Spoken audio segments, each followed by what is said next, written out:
پڑھ لا الہ الا اللہ، پڑھ لا الہ الا اللہ۔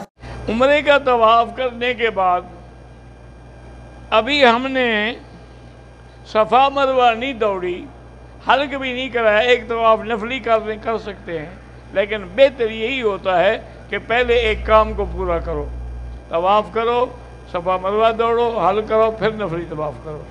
اصل میں آج کل لوگوں کو موقع نہیں ملتا نا دوبارہ طواف کا، اس لیے وہ چاہتے ہیں کہ ہم دوبارہ نفلی طواف پہلے کر لیں۔ کہتے ہیں جی کہ زمزم کا پانی بیگ میں چھپا کر پاکستان لے جاتے ہیں، تو ہم پہلے کون سی چوریاں نہیں کرتے؟ یہاں چوری طواف کر رہے ہیں، وہاں چوری زمزم لے جائیں گے، کوئی فرق نہیں پڑتا۔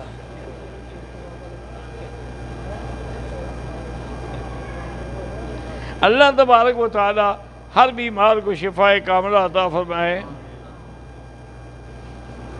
مدینہ و مکہ مکرمہ ہو، نمازیوں کے آگے نہ گزریں، مجبوری ہو تو دور ہو کے گزریں۔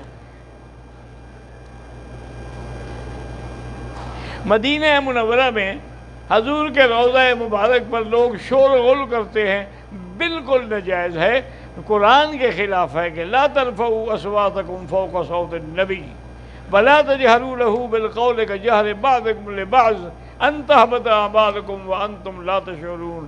اللہ نے فرمایا میرے مدنی کی آواز پہ اپنی آواز اونچی نہ کرنا۔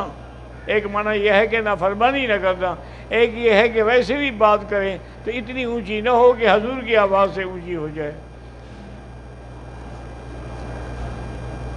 وہاں جو صلاۃ السلام پڑھے نا جی، اتنی درمیانی آواز ہو کہ نہ زیادہ زور سے اور نہ بالکل کم، اتنی ہو کہ جیسے زندگی میں سامنے کھڑے ہوتے سلام کرتے تو حضور سن لیتے۔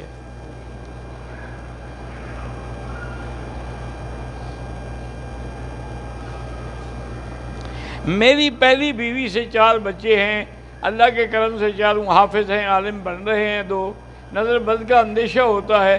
بہرحال نظر بد سے بچنے کے لیے سورۃ نون والقلم کی آخری آیت جو ہے وہ روزانہ پڑھ کے دم کیا کریں۔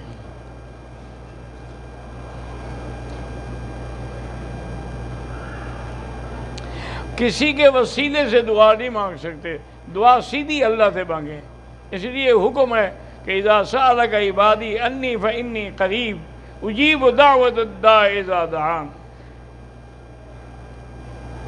خواب صحیح بھی ہوتے ہیں، غلط بھی ہوتے ہیں، خواب شیطانی بھی ہوتے ہیں، رحمانی بھی ہوتے ہیں۔ کاروبار میں اگر تنگی ہو تو استغفار زیادہ پڑھیں۔ میرے والد نماز نہیں پڑھتے، کوشش کیا کریں اللہ ان کو نمازی بنائے۔